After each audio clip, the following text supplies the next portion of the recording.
Astaghfirullahaladzim. La ilaha illallah.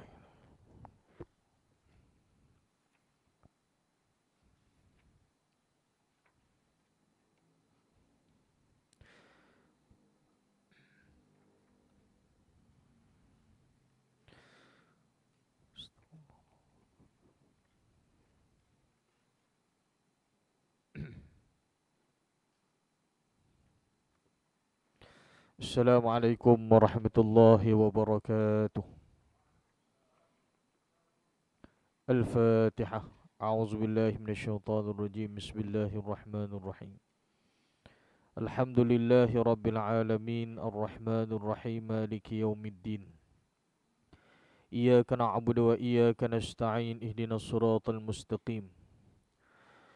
Siratal ladzina an'amta 'alaihim ghairil maghdubi 'alaihim waladdallin. Amin. A'udzu billahi minasyaitonir rajim. Bismillahirrahmanirrahim. Alhamdulillahi rabbil alamin. Wa bihi nasta'in. Wa nusalli wa nusallim ala hadzal nabiyil karim sayyidil mursalin wa ala alihi wa sahbihi wa man tabi'ahum bi ihsanin ila yaumiddin. Wa la hawla wa la quwwata illa billahil aliyyil azim. Wa la hawla wa la quwwata illa billahil aliyyil azim. Wa la hawla wa la quwwata illa billahil aliyyil azim. Wa hasbunallahu wa ni'mal wakil wa ba'd. Ayyuhal mu'minun ittaqullah. Usikum wa iyaya bittaqwallahi faqad fazal muttaqun. Tuan-tuan dan dimuliakan Allah Subhanahu wa taala. Alhamdulillah, marilah sama-sama kita memanjatkan rasa syukur kita kepada Allah Subhanahu wa taala kerana masih lagi memberi kita kesempatan waktu untuk sama-sama kita berada di dalam majlis ilmu pada malam ini, yang mudah-mudahan kita mohon doa kepada Allah Subhanahu wa taala. Moga-moga dengan berterusan usaha kita semua di dalam melakukan amal kebaikan ini, termasuk di kalangan hamba-hambanya yang bersegera di dalam melakukan amal kebaikan dan tidak menangguh-nangguhkan kebaikan tersebut. InsyaAllah pada malam ini menyambung siri kuliah pengajian kita. Kita menggunakan kitab Bahrul Mazi juzuk 17. Bahrul Mazi juzuk 17. Kita masih lagi membincangkan pada bab yang ke-12, muka surat 109. Bab yang ke-12, Babu ma jaa fi it'amit ta'am. Bab yang telah datang ia pada menyatakan hadis yang membicarakan memberi makan orang lapar dan memberi minum orang yang dahaga. Yang ini kita telah bicarakan pada siri kuliah yang lalu, pada bulan lepas. Hadis Nabi sallallahu alaihi wasallam yang diriwayatkan oleh Abi Sa'id Al-Khudri radhiyallahu taala anhu, katanya qala Rasulullah sallallahu alaihi wasallam, ayyuma mu'minin at'ama mu'minan ala ju'in at'amahu Allahu yawmal qiyamati min thimaril jannah, wa ayyuma mu'minin saqa mu'minan ala dhama'in saqahu Allahu yawmal qiyamah min ar-rahiqil makhtum, wa ayyuma mu'minin kasa mu'minan ala uryin kasahu Allahu min khudril jannah, atau kama qala Nabi sallallahu alaihi wasallam. Nabi kata, mana-mana mukmin yang memberi makan akan minum atas lapar, memberi makan akan dia oleh Allah Subhanahu wa taala pada hari kiamat daripada buah-buahan syurga. Dan mana-mana mukmin memberi minum, mukmin atas dahaga memberi minum akan dia oleh Allah pada hari kiamat daripada minuman yang dimaterikan dia. Dan mana-mana mukmin memakaikan mukmin atas bertelanjang, nescaya memakaikan dia oleh Allah Ta'ala daripada sutera syurga. Dan satu hadis lagi yang diriwayatkan oleh Sayyidina Abu Hurairah, man khafa adlaja wa man adlaja balagal manzil. Ala inna sil'atallahi ghaliyah. Ala inna sil'atallahil jannah. Nabi SAW bersabda, sesiapa yang takut ia berjalan lekas, dan siapa berjalan lekas sampailah ia ke rumah, tidakkah bahwasanya barang-barang Tuhan itu mahal? Tidakkah bahwasanya barang-barang Tuhan itu syurga? Baik, dua hadis Nabi SAW yang telah kita baca, yang telah kita bincangkan pada siri kuliah bulan lepas. Baik, kita tengok pada syarah hadis yang berikutnya, muka surat 111, masalah 63. Kita sambung pada muka surat 111. Masalah yang ke-63, dia kata memberi minum akan dahaga itu disuruh oleh syarak kita. Baik, rupanya kita memberi makan kepada orang yang lapar, memberi minum kepada orang yang dalam keadaan dahaga itu, rupanya benda perkara ini disuruh oleh agama, disuruh oleh syarak kita. Apa dalilnya? Dalilnya ialah, bermula dalil yang menunjukkan atas yang demikian itu ialah sebagai sepotong hadis yang dikeluarkan oleh Abu Isa At-Tirmizi dengan katanya, telah bersabda Nabi SAW, wa ayyuma mu'minin saqa mu'minan ala dhama'in saqahu Allahu yawmal qiyamati minar rahiqil makhtum. Dan mana-mana mukmin yang memberi minum akan seorang mukmin itu atas dahaga, nescaya memberi minum akan dia oleh Allah Ta'ala pada hari kiamat daripada arak yang dimaterikan dia. Arak dalam syurga kita boleh minum. Sekali jangan buat heran pula, ustaz boleh minum arak ke dalam syurga? Arak dalam syurga boleh minum, bahkan lebih lazat, lebih sedap dan tidak memabukkan. Dia tak macam arak atas dunia ni. Dia memabukkan. Hang tukarlah nama jenis apa-apa, kalau asalnya jenis arak juga memang memabukkan, hukumnya adalah haram. Baik. Dalam syurga Allah Subhanahu wa taala menyediakan segala-galanya untuk hamba-hambanya yang beriman. Bahkan dalam syurga ni tuan-tuan sekalian, tempat untuk kita berehat. Dalam syurga tak perlu sembahyang dah. Dalam syurga dah tak perlu berpuasa. Dalam syurga tuan-tuan tak perlu bayar zakat. Ini semua cerita atas dunia. Tuan-tuan nak kena sembahyang, kita nak kena puasanya, kita nak kena bayar zakatnya. Ini semua cerita atas dunia. Dalam syurga, tempat untuk kita nak berseronok. Sampai bila? Selama-lamanya. Dan persoalan sampai bila ini tuan-tuan sekalian, tiada jawapannya. Tiada penghujung. Sampai bila tu sampai mana? Tiada penghujung. Kalau atas dunia ni dia ada penghujung. Seperti mana setiap orang dia ada tarikh lahir, begitu juga dia ada tarikh kematian. Cuma tarikh kematian ni tak ada siapa pun tahu. Kita hanya tahu tarikh kelahiran kita saja. Sambut hari lahir, tapi tak ada orang sambut hari nak mati bila. Dah tahu tarikh mati ni dalam seminggu ni dia ingat nak mati dah. Ada petanda-tanda tu. Kan? Jadi tuan-tuan sekalian, syurga adalah tempat nikmat yang Allah Subhanahu wa taala berikan kepada hamba-hambanya yang buat baik, termasuk perkara kebaikan itu. Ni tajuk yang kita bincang pada malam ni ialah memberi makan kepada orang yang lapar dan memberi minum kepada orang yang dahaga. Dan juga memberi pakaian kepada orang yang tidak ada pakaian. Dia sebut tadi orang yang dalam keadaan telanjang, tidak ada pakaian. Makna kita bantu dia. Kita beri pakaian kepada dia. Maka ini juga di antara benar-benar perkara yang disuruh oleh agama. Baik, kemudian dan ada satu riwayat yang lain daripada Abdullah bin Amr radhiyallahu taala anhuma.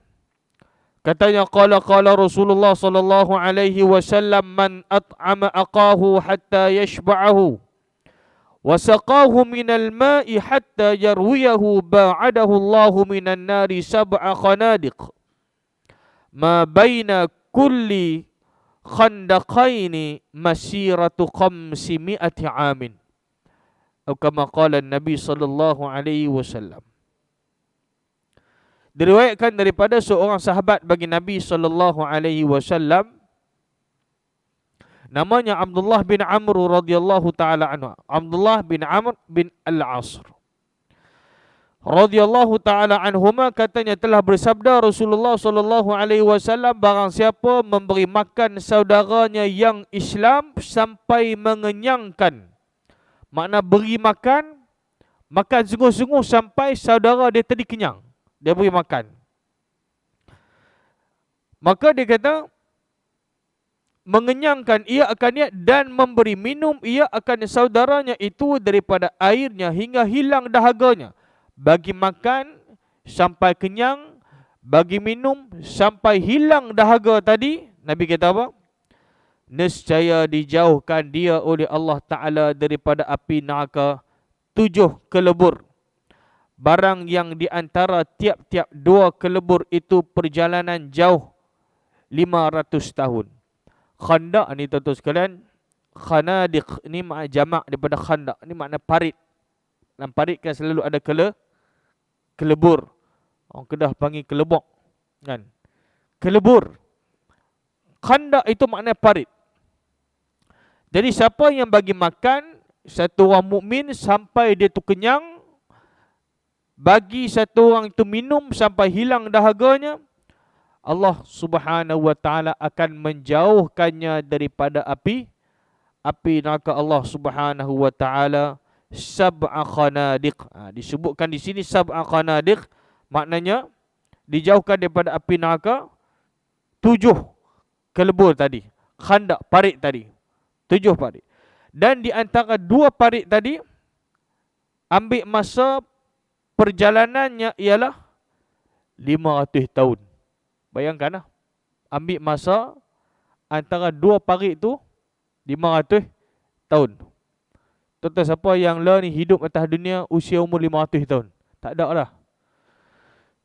50 tahun pun dia main sakit macam-macam dah. Jangan kata 500 tahun, 100 tahun pun jarang dah. 90,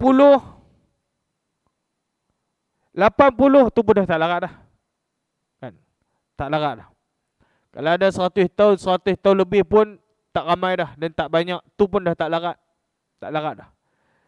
Di antara 2 parit itu jarak perjalanan selama 500 tahun. Tuan-tuan, syurga ni luas dan besar. Jangan kita duk tanya apa lah, nanti ramai nak masuk syurga ni muat kah? Dia main hak jenis kaki 3 suku ni. Dia main duk tanya soalan, dia duk fikir, dia duk hitung balik umat manusia daripada zaman Nabi Adam, dia dihitung balik ni setiap umat-umat Nabi ni. Dia kata ramai masuk syurga ni muat kah? Dia duk tanya muat kah ataupun tidak? Syurga ni luas, besar syurga Allah Subhanahu wa taala.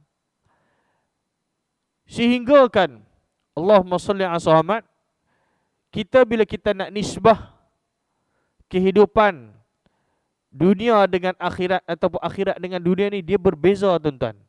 Dunia kehidupan dia lain dan akhirat kehidupan kita lain. Kehidupan di akhirat lain. Sekarang kita semua berada di alam dunia, iaitu alam yang ketiga. Kita telah lalui alam yang pertama, alam ruh. Yang kedua, alam rahim. Yang ketiga, alam dunia ni sekarang ni. Sekarang ni saya, tuan-tuan, kita ada rumah, ada anak bini, makan, minum, kerja, sibuk, apa sebab. Ini cerita atas dunia, alam yang ketiga. Dan alam yang keempat iaitulah alam barzakh.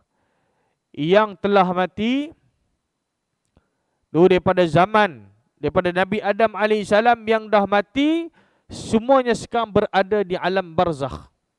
Alam barzakh. Dan yang akan mati juga, semuanya akan berada di alam barzakh. Selepas daripada itu, kita akan pergi ke alam yang kelima, alam yang terakhir, iaitulah alam akhirat. Jauh dan panjangnya akhirat bila kita nisbahkan dengan kehidupan dunia. Satu hari di akhirat sama dengan 1000 tahun di dunia. Tadi kita sebut, Nabi kata jarak antara dua parit tadi 500 tahun. Satu hari di dunia, satu hari di akhirat sama dengan 1000 tahun di dunia. Sehari. Lama lah. Sebab tu saya kata 500 tahun tak ada orang hidup pada tu sekalian. Siapa usia umur 500 tahun sekarang ni? Ni ke 1000 tahun. Satu hari di akhirat nisbah dengan kehidupan dunia sama dengan 1000 tahun. Itulah luas dan panjangnya akhirat. Kita tak boleh nak cerita macam mana. Yang kata luas panjangnya akhirat, kalau kata duduk dalam syurga selama-lamanya, itu pun kita dah cari jawapan tak jumpa dah. Selama-lama tu lama mana. Makna luas. Perjalanan akhirat ini sangat luas dan lebih kekal abadi kalau nak dibandingkan dengan kehidupan atas dunia. Tuan-tuan, atas dunia, kalau usia umur panjang mana sekalipun, dia tetap akan mati. Ratusan tahun ataupun ribuan tahun. Umat dulu dikurniakan usia umur yang panjang. Tuan-tuan baca tempoh dakwah Nabi Nuh saja 950 tahun. Itu tempoh dakwah. Dan ada yang menyatakan bahawa selepas daripada tempoh dakwah tersebut, Nabi Nuh masih hidup 1000 tahun lebih. Usia umur yang panjang. Bukan ratusan tahun, bahkan ribuan tahun usia umur umat-umat terdahulu. Kenapa usia umat-umat dahulu Allah Ta'ala kurniakan usia umur mereka, usia umur yang panjang? Tuan-tuan sekalian, jawapannya ialah waktu awal permulaan tamadun manusia, waktu zaman Nabi Adam, tuan-tuan, mana ada siapa lagi waktu tu? Nabi Adam. Kemudian Nabi Adam kahwin dengan Hawa, dapat anak. Waktu tu manusia mana ada lagi? Itu je. Itulah manusia yang pertama. Nabi Adam, manusia yang pertama yang Allah Ta'ala ciptakan, mai duduk atas dunia ni. Kemudian kahwin dengan Hawa, dapat anak, zuriat. Maka waktu tu mula berkembang biak. Tapi usia umur mereka panjang sebab bilangan jumlah manusia ketika itu tak ramai. Hari ni, jumlah manusia yang ada atas dunia ni terlalu banyak dan ramai. Tapi akhir zaman, Allah Ta'ala kurniakan usia umur mereka singkat dan pendek. 50 tahun, 60 tahun. Nabi pun wafat pada usia 63 tahun. Ini mungkin kita yang dah lebih 63 tahun ni Tuhan duk bagi ekstra lagi ni. Ada yang dah masuk 69, 70, ada yang dah 80.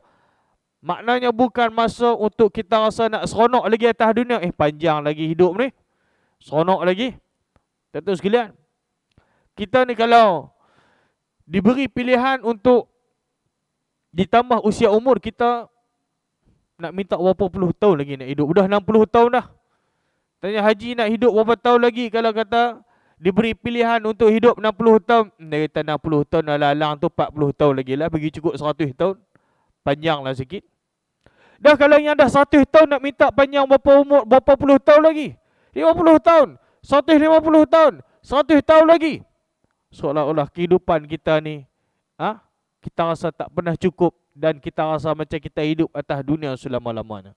Walaupun di usia panjang mana sekalipun yang saya sebutkan tadi, manusia akan mati.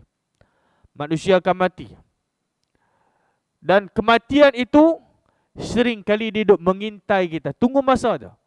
Cuma kita, kadang-kadang kita lalai, kita lupa untuk buat persiapan nak menghadapi mati. Tapi mati itu dia duduk mengintai kita dah. Bila-bila masa. Si fulan pada hari sekian-sekian, pada tahun sekian-sekian, berapa hari bulan, pada jam berapa saat akan diambil, dicabut nyawanya ketika itu. Tuan-tuan.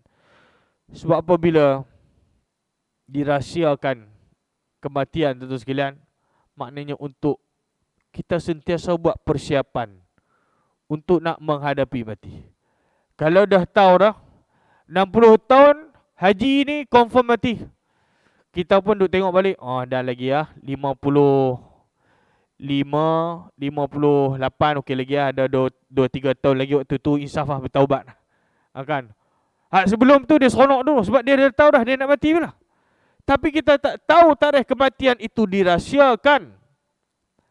Maka manusia disuruh untuk sentiasa membuat persiapan isti'adad lil maut, persiapan untuk nak menghadapi kematian.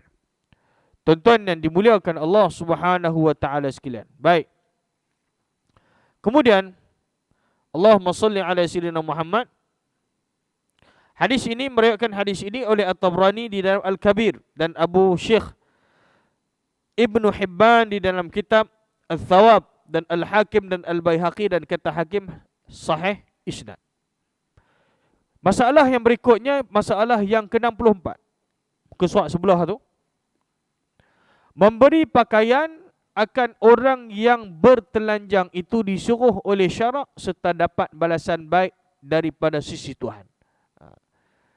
Baik, sebagaimana tersebut pada sepotong hadis yang dikeluarkan oleh Abu Isa, katanya telah bersabda Rasulullah sallallahu alaihi wasallam, wa ayyuma mu'minin kasa mu'minan ala uryin kasahullahu min khudril jannah.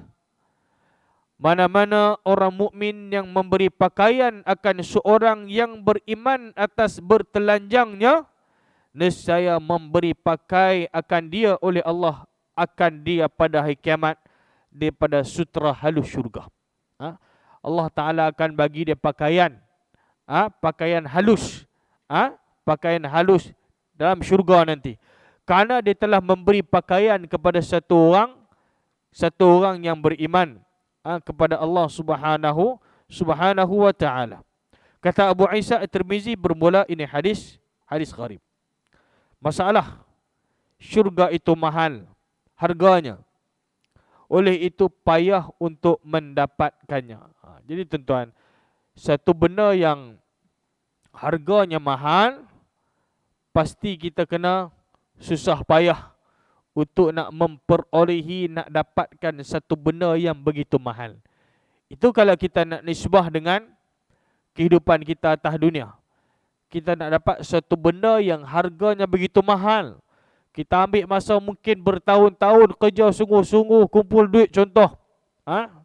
Kita nak beli rumah ke, nak beli kenderaan ke, kita nak beli itu ini kerana benda itu mahal. Maka memerlukan kepada kesungguhan, kita kena kerja sungguh-sungguh. Begitulah juga syurga. Syurga ni mahal. Tapi mahal syurga lebih mahal daripada segala-galanya. Tuan-tuan tak boleh nisbah pula dengan benda perkara yang mahal atas dunia. Syurga lagi mahal. Kerana nak dapat syurga itu memang susah dan payah. Nabi dan para sahabat dulu berjuang, berjihad, bermujahadah, beribadah, beri nyawa mereka untuk agama, untuk Islam, berperang, berjihad sehingga ada yang terkorban, ada yang mati syahid bagi jiwa dan raga mereka, harta benda mereka untuk Islam, maka mereka dapat syurga. Sampai macam tu sekali. Orang dulu berkorban, berjuang, bersungguh-sungguh, sayang mereka pada agama, sanggup memberikan nyawa mereka. Walaupun nyawa mereka terkorban, tapi itulah satu kepuasan dan maka yakin dengan janji Allah Subhanahu wa Ta'ala. Berjuang, Allah Ta'ala sebut, Allah Ta'ala membeli orang-orang yang beriman. Tuan-tuan, kalau kita tengok dalam Al-Quran, dalam surah At-Taubah ayat 111, kita duk hafal, anak-anak tahfiz ini, Allah Subhanahu wa Ta'ala berfirman, innallaha ashtara minal mu'minina anfusahum wa amwalahum bi anna lahumul jannah yuqatiluna fi sabilillah fayaqtuluna wa yuqtalun wa'dan alaihi haqqan fit taurati wal injil wal quran wa man awfa bi'ahdihi min Allah fastabshiru bibai'ikumul ladzi bay'atum bih wa dzalika huwal fawzul azim. Allah Subhanahu wa taala berfirman, yang bermaksud sesungguhnya Allah Taala membeli dari orang-orang beriman. Allah Taala beli. Apa yang Allah Taala beli daripada orang-orang beriman itu? Pertama sekali ialah anfusahum. Allah Ta'ala membeli daripada orang-orang beriman itu pertama diri ataupun jiwa mereka, diri mereka. Dan yang kedua wa amwalahum, dan juga harta benda mereka. Apa yang Allah Ta'ala beli dan berikan kepada mereka? Bi anna lahumul jannah, bahawa sesungguhnya bagi mereka itu syurga. Allah memberikan kepada mereka itu syurga karena mereka berperang di jalan Allah. Lalu mereka terbunuh. Mereka membunuh atau terbunuh, iaitu telah menjadi janji yang benar daripada Allah di dalam Taurat, Injil dan Al-Quran. Dan siapakah yang lebih menepati janjinya selain daripada Allah? Maka bergembiralah dengan jual beli yang telah kamu lakukan itu, dan itulah kemenangan yang besar, kata Allah Subhanahu wa taala. Tuan-tuan yang dimuliakan Allah Taala sekalian, kata Al-Imam Ibn Kathir ketika menjelaskan, menghuraikan ayat Al-Quran ini, dia kata Allah Subhanahu wa taala memberitahu bahawa Allah membeli daripada hamba-hambanya yang beriman diri dan harta benda mereka yang telah mereka korbankan di jalan Allah Subhanahu wa taala itu dengan syurga. Allah Taala beli, Allah Taala bagi syurga kepada mereka dengan pengorbanan mereka. Dan hal ini termasuk kurnia dan kemurahan serta kebajikan Allah Taala kepada mereka. Karena sesungguhnya Allah telah menerima apa yang telah dikorbankan oleh hamba-hambanya yang taat kepadanya, lalu menukarkannya dengan pahala yang ada di sisinya dari kurnianya itu. Kata Al-Hasan Al-Basri dan Qatadah, mereka berjihad di jalan Allah, demi Allah telah berjual beli kepada mereka, lalu Allah memahalkan harganya. Harga nak masuk dalam syurga tadi, orang berkorban, berjuang, berjihad, mati syahid di jalan Allah Subhanahu wa taala. Nak boleh dapat syurga Allah Subhanahu wa taala itu bukan senang. Itu dia kata, oleh itu payah untuk mendapatkan syurga Allah Subhanahu wa taala. Baik. Ketahuilah kiranya ya saudaraku, syurga itu boleh dibandingkan dengan barang yang dibeli. Buat perbandingan, maknanya nak mudah faham, kata tuan kitab kita, syurga itu boleh dibuat bandingan, dibandingkan dengan barang yang dibeli, barang yang kita nak beli, atau dibandingkan dengan rumah, tempat kembali, karena ia dibeli oleh orang yang mukmin dengan apa? Dengan amalnya, dengan amalannya. Dan tempat kediaman yang terakhir bagi orang yang beriman itu di mana? Syurga. Tonton balik di akhirat. Di akhirat ni kita ada dua pilihan. Kampung kita ada dua saja. Yang pertama namanya syurga, dan yang kedua namanya neraka. Siapa-siapa yang beriman pada Allah atas dunia, dia jadi orang yang baik, taat pada perintah Allah, matinya dalam keadaan beriman, maka dia akan balik kampung dia di akhirat nanti, syurga. Kampung di akhirat namanya syurga. Dan siapa-siapa yang mati dalam keadaan dilaknat, dimurkai oleh Allah, matinya dalam keadaan tidak beriman, maka kampungnya adalah neraka. Yang ini semua kita tahu. Siapa yang buat baik akan diberikan balasan yang baik, Antara balasan yang baik itu adalah syurga. Buat baik masuk syurga, buat jahat, buat baik pahala syurga, buat jahat dosa neraka. Itu dia punya sifir dia tuan-tuan sekalian. Untuk mudah kita faham. Baik.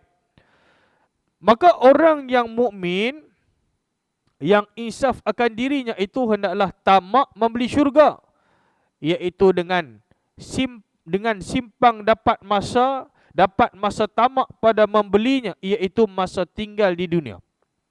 Jadi peluang atas dunia inilah peluang untuk kita nak beramal untuk ke syurga. Jadi syurga ni, nak masuk syurga, bila sebut syurga ni mahal, kita buat contoh macam ni lah. Tuan nak lagi mudah. Nak masuk syurga pun kena ada tiket. Gitulah, kita nak pergi tengok bola dekat stadium, kena beli tiket kan. Tak ada tiket tak boleh masuk, orang tak bagi. Begitu juga syurga. Syurga ni siapa nak masuk kena ada tiket. Tiket apa tuan-tuan? Tiket itulah amalan pahala kita tu. Duit kita. Saya sebut dah dulu tuan-tuan sekalian, pahala ni satu benda yang kita tak nampak dengan mata kepala. Kita tak nampak yang Allah Ta'ala bagi ganjaran pahala, tapi itulah wang ringgit kita yang sangat berharga di akhirat. Sangat berharga. Kalau hari ni manusia nampak pahala yang Allah Ta'ala berikan kepada dia, setiap kebaikan, kebajikan yang dia buat, Allah Ta'ala bagi pahala. Allahumma salli ala Sayyidina Muhammad. Tuan-tuan sekalian.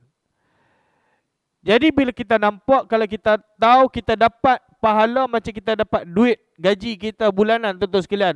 Setiap kali kita sembahyang, kita tahu dah dapat pahala, dapat duit. Kalau kita dapat duit pahala tu, kita nampak macam duit tu penuh orang main sembahyang, tuan-tuan sekalian. Sebab nampak pahala tadi macam buang ringgit. Tapi pahala kita tak nampak, tuan-tuan sekalian. Yang mana duit di akhirat itu adalah pahala kita yang sangat berguna, dan itulah tiket kita untuk nak masuk dalam syurga. Bergantung kepada amalan kita atas dunia. Semua bergantung kepada amalan kita. Bergantung kepada amalan. Dan sudah pastinya masuk syurga ni dengan rahmat Tuhan. Dengan rahmat Tuhan. Ada orang tuan-tuan, dia buat dosa banyak, tapi mungkin di akhir penghujung kehidupan dia, dia sempat bertaubat kembali pada Allah. Walaupun dalam masa yang singkat, dia tak pernah beramal soleh banyak pun, tiba waktu detik-detik hari dia nak mati, waktu tu dapat keinsafan dalam diri, Allah Ta'ala berikan taubat keampunan kepadanya. Dia sempat bertaubat, dia insaf, dia menangis tuan-tuan. Mungkin Allah Ta'ala ampun segala dosa dia. Di akhirat, dengan rahmat Tuhan tadi, dia dapat masuk syurga. Walaupun kita tengok, dia ni tak ada harapan dah. Tengok cara jahat dosa yang dia buat atas dunia ni, neraka dah. Kita kata neraka. Soal syurga neraka ni bukan kita yang tentukan. Allah Subhanahu Wa Ta'ala yang tentukan. Sebab tu kita, tuan-tuan sekalian, dalam kita beramal, kita doa, jangan sekali-kali kita rasa kitalah yang terbaik. Ini perasaan ini kadang-kadang dia merosakkan amalan kita. Kita dapat sembahyang, baca Quran, datang majlis ilmu, kita rasa aku paling soleh sekali, aku paling rajin sekali. Kadang dia tak ada riak ni sebab dia nak tunjuk dekat orang, ramai-ramai orang duk tengok ni, sebab riak dia pamerkan amalan dia kepada manusia yang lain dan mengharapkan pujian daripada orang ramai. Itu riak. Daripada perkataan ru'yah, lihat, dia perlihatkan amalan dia tadi. Dalam masa yang sama dia mengharapkan pujian daripada orang. Tuan-tuan, di sana ada satu lagi, dia punya geng juga, nama dia ujub. Ujub pun bahaya. Ujub bukan tunjuk dekat orang. Riak tunjuk dekat orang. Ujub dia tak tunjuk. Ujub ni bahasa mudahnya dia syok sendiri. Tu bahasa mudah. Dia boleh buat amal ibadat banyak, dia rasa, dalam taman ni aku yang paling soleh kali. Aku yang paling banyak baca Quran. Dia duk rasa dia paling hebat. Tengah malam bangun tahajud, 2-3 pagi bangun tahajud tu bagus dah. Sebelum nak takbiratul ihram, pergi dekat tingkap sebelah rumah dia buka tingkap, tengok jiran sebelah. Lampu tak buka lagi, duk lena lagi, karut mereka ni. Nampak tak? Tak, dia bangun tahajud tu bagus dah. Dia pergi tengok jiran sebelah pula. Hang tahu mana jiran tu tak bangun kot dia solat tahajud, dia tak buka lampu. Kita buka tingkap sebelah lagi pula tengok. Jiran sebelah rumah ni pun 2 kali 5 juga. Tak bangun tahajud. Aku seorang je tahajud. Nampak tak? Dia tak tunjuk dekat orang pun. Orang tak tahu. Tapi dia duk rasa dialah paling bagus. Kerana amalan itu tuan-tuan sekalian, sifat-sifat tersebut akan merosakkan amalan kita. Riaknya, ujubnya, sum'ahnya. Sum'ah pun sama juga tuan-tuan sekalian. Ini berbeza. Sum'ah ni daripada perkataan sami'ah, dengar. Dia suka orang duk puji dia, orang duk sebut-sebut, dia pun dengar, oh ya orang sebut pasal aku ni. Dia kata haji ni bagus, sembahyang dia, baca Quran dia bagus, kita pun duk dengar orang duk puji kita syok. Jadi kembang biskut Mary tuan-tuan sekalian. Seronok. Sebab apa? Biskut Mary cicah dengan teh tu dia kembang. Ada syok. Itu dia rasa kembang. Itu bayar tu sekalian. Amalan kita mesti kita lakukan dengan penuh keikhlasan. Tak boleh kita nak selitkan kerana manusia, nak selit, nak tunjuk dekat manusia, nak bagi tahu kata aku ni baik, aku ni lah orang paling rajin, aku jangan. Tuan-tuan, kalau ada benda-benda tersebut terlintas dalam diri kita, tengah buat amal ibadat, tengah baca Quran, tengok orang duk dengar bacaan kita, orang duk puji kita, ui, budak Tafiz ni baca sedap bagus ya. Kita pun kembang menjela-jela, seronok orang duk puji kita. Bila mai perasaan macam tu terselit dalam hati, cepat-cepat istighfar, astagfirullah. Sama ada apa saja. Kita jadi imam kah, kita solat seorang kah, orang nak tengok kita dia mai. Iblis dia mai kacau macam tu sekali. Dia gagal untuk nak suruh kita buat jahat, dia kacau kita dalam kebaikan yang kita buat. Kebaikan yang kita buat, dia kacau macam tu. Niat kita, dia suruh kita buat kerana mengharapkan pujian daripada makhluk, bukan kerana Allah. Sebab itu ikhlaskan niat kita. Cepat-cepat kalau datang perasaan tadi terlintas dalam diri kita, dalam hati kita, fikiran, cepat-cepat astagfirullah. Benda ni dia akan mengganggu dan hilang khusyuk kita di dalam kita melakukan amal ibadah kepada Allah Subhanahu wa taala. Baik, tuan-tuan yang dimuliakan Allah Subhanahu wa taala sekalian. Maka atau segerakanlah berbuat amal itu supaya lekah kira-kira mencapai syurga. Maknanya jangan lambat-lambat, jangan tangguh-tangguh. Kalau apa saja peluang kebaikan yang ada di depan mata kita, kita jangan tangguh-tangguh. Orang ajak buat baik, tak apalah, esoklah. Esok-esoklah, tengok esok dia meninggal, tak sempat nak buat kebaikan. Jangan kita tangguh-tangguh kebaikan tersebut. Atau segerakan berbuat amal supaya lekah kira-kira mencapai syurga. Demikianlah dinasihatkan oleh Nabi kita seperti khabarnya di dalam hadis yang dikeluarkan oleh Abu Isa At-Tirmizi dengan katanya, An Abi Hurairah radhiyallahu taala anhu yaqul qala Rasulullah sallallahu alaihi wasallam, man khafa adlaja wa man adlaja balagal manzil. Diriwayatkan daripada seorang sahabat bagi Nabi sallallahu alaihi wasallam, namanya Abu Hurairah radhiyallahu taala anhu, telah bersabda Rasulullah sallallahu alaihi wasallam, barang siapa takut ia akan datang gendala di jalan ia berjalan itu, nescaya berjalan lekas, yakni kena cepat-cepat dengan tiada berhenti. Dan barang siapa berjalan ia dengan tiada berhenti, nescaya sampai ke rumahnya yang jadi selamat ia daripada bahaya dan gendala yang ada di jalan itu. Cepat-cepat. Kalau kita lambat, mungkin ada bahaya nak kena pada kita. Jadi kalau kita cepat, sama juga macam kita nak ke syurga ni. Peluang kita yang ada atas dunia, jangan kita tangguh-tangguh. Jangan kita duk buat lambat-lambat.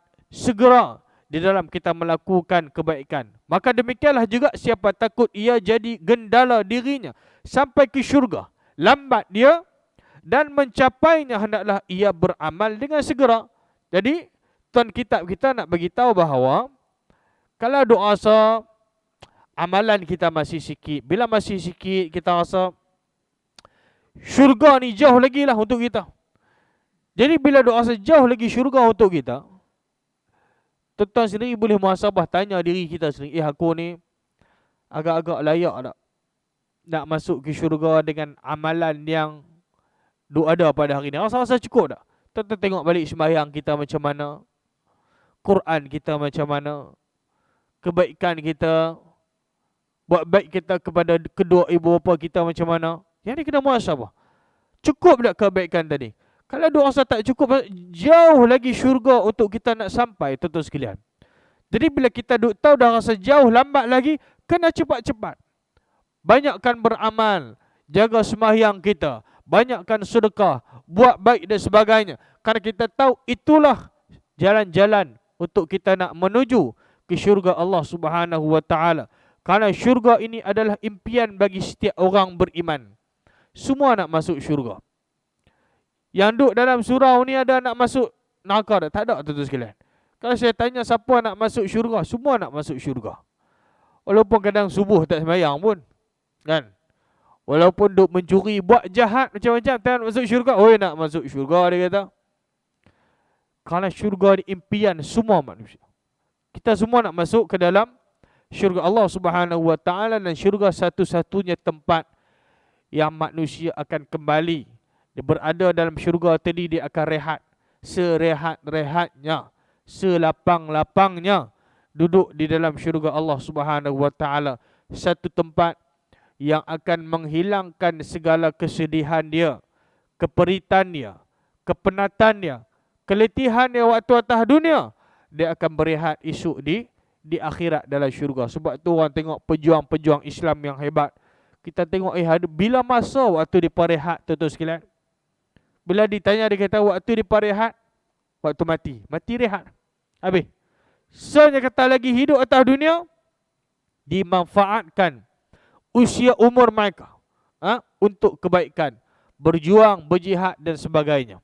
Waktu rehat, waktu mereka meninggal, dan sudah pastinya kerehatan yang sebenar, yang selama-lamanya, ialah ketika manusia berada di dalam syurga Allah Subhanahu wa taala. Baik. Maka dia kata, kerana gendala itu banyak yang menjadikan payah mencapai syurga. Setengah daripadanya datang sakit atau datang bala ataupun lainnya. Apabila datang gendala itu, sudahlah tiada tercapai syurga itu. Sebab tu jangan tangguh-tangguh. Kadang sakit yang mai dekat kita, kita tak tahu bila. Ujian bala yang datang kepada kita pun kita tak tahu bila dia nak datang. Sebab tu Nabi suruh pergunakan waktu sihat sebelum datang sakit. Waktu sihat inilah, tuan-tuan sekalian, nak beramal soleh banyak-banyak. Waktu sihat inilah ada peluang pergi berumrah haji. Jangan duk tangguh-tangguh tunggu pada usia tua, yang waktu tu kadang kita pun dah tak larat, tuan-tuan sekalian. Kalau ada peluang rezeki, ada kemampuan, boleh pergi buat haji umrah pada usia muda, pergi awal, tuan-tuan sekalian. Jangan duk tangguh-tangguh pada usia tua. Kadang tak larat pergi sana, sakit-sakit, nak berjalan tak boleh, orang nak kena tolak, duduk atas wheelchair, jadi susah, tuan-tuan sekalian. Bukan tak boleh, tapi orang kita memerlukan bantuan daripada orang lain. Sebab apa? Sebab kita tak sihat. Tapi kalau kita sihat, tawaf berapa kali, nak buat umrah berapa kali pun tak ada masalah. Sa'i seorang-seorang pun tak ada masalah. Tapi bila mai tak sihat, sakit, usia umur kita yang dah tua ketika itu, sebabkan mungkin barangkali kita, kekuatan kita terbatas. Tuan-tuan yang dimuliakan Allah Subhanahu wa taala, sabda Nabi SAW, ala inna sil'atallahil highadiyah, ala inna sil'atallahil jannah. Tidakkah barang-barang Allah itu mahal? Nabi kata, barang-barang Allah itu mahal. Dan syurga ni semua jadi mahal, tuan-tuan sekalian. Syurga ni mahal. Syurga itu sendiri mahal, yang disediakan bagi orang-orang yang uiddat lil muttaqin, disediakan bagi orang-orang yang bertakwa kepada Allah Subhanahu wa taala. Dan Nabi kata, ala inna sil'atallahil jannah. Tidakkah bahawasanya barang-barang Allah itu ialah syurga. Yang mahal itu ialah syurga. Telah dimisalkan oleh Nabi kita SAW, syurga itu barang-barang jualan dan mata benda yang mahal harganya, maka tidak dapat barang mahal harganya itu, melainkan dengan bersungguh-sungguh mencari dan menghimpun akan harganya itu, dan harganya itu ialah amal. Jadi tuan-tuan, harga syurga yang mahal itu adalah amal. Jadi nak dapat satu benda yang sangat mahal harganya itu, dia memerlukan kepada mujahadah. Kita kena berkorban, kita kena bersungguh-sungguh untuk mencari, menghimpun, untuk kita nak beli satu benda yang harganya begitu mahal. Kita kena sungguh-sungguh tuan-tuan sekalian, barulah kita dapat. Begitulah syurga Allah Subhanahu wa taala yang disebutkan oleh Nabi sallallahu alaihi wasallam. Maka siapa dapat harga syurga itu, dan dapatlah ia akan syurga itu, dibelinya, dan jika tidak, maka tidak dapat. Jadi tuan-tuan sekalian, kata Abu Isa At-Tirmizi, bermula ini hadis asal lagi gharib. Jadi tuan-tuan sekalian, inilah tajuk yang sempat kita bicarakan pada malam ini. Selesai sudah pada bab yang ke-12 dalam kita membicarakan berkaitan dengan babu ma jaa fi it'amit ta'am, hadis yang membicarakan berkaitan dengan memberi makan orang yang lapar dan memberi minum akan orang yang dahaga. Tajuk akan datang tuan-tuan sekalian, kita akan tengok pada bab yang ke-13. Bab ini juga sangat penting, iaitulah babu ma jaa fi tarkis syubhat. Bab yang telah datang ia pada menyatakan meninggalkan syubhat. Apa yang dimaksudkan dengan syubhat? Dan kita nak tengok dalam kehidupan kita hari ini, banyak ada benda-benda yang syubhat. Takut-takut kita sendiri, sedar ataupun tidak, kita sudah termasuk, ataupun kita pun, Allahumma salli ala Muhammad, benda syubhat tu ada dalam kita. Ini kita nak tengok, sebab bila Nabi kata yang halal itu jelas dan yang haram itu jelas, tapi di antara kedua-duanya itu ada syubhah ataupun kesamaran. Syubhah nanti kita akan bincang pada tajuk akan datang insya-Allah. Mudah-mudahan Allah Subhanahu wa taala memberikan kefahaman dengan ilmu yang kita pelajari, dan dapat sama-sama kita amalkan di dalam kehidupan kita seharian insya-Allah taala. Sekadar itu saja yang baik daripada Allah Subhanahu wa taala. Mohon maaf salah silap, kasar bahasa, segala kelemahan dan kekurangan daripada diri saya sendiri. Aqulu qauli hadza wa astaghfirullahal azim li wa lakum. Assalamualaikum warahmatullahi wabarakatuh. Bismillahirrahmanirrahim. Alhamdulillahi rabbil alamin wa bihi nasta'in. Allahumma faqihna fid din wa 'allimna ta'wil wahdina ila siratikal mustaqim. Allahumma 'allimna ma yanfa'una wanfa'na bima 'allamtana wa zidna 'ilman ya akramal akramin. Wa arinal haqqa haqqan warzuqna ittiba'ah wa arinal batila batilan warzuqna ijtinabah. Waj'alna mimman yastami'una al-qawla fayattabi'una ahsanahu. Adkhilna birahmatika fi 'ibadikas salihin. Rabbana atina fid dunya hasanah wa fil akhirati hasanatan wa qina 'adzaban nar. Wa sallallahu ala sayyidina Muhammad wa ala alihi wa sahbihi wasallam. Walhamdulillahi rabbil alamin. Kita tangguh dengan kafaratul majlis dan surah Al-Asr. Subhanallah, masyaallah, la ilaha illallah.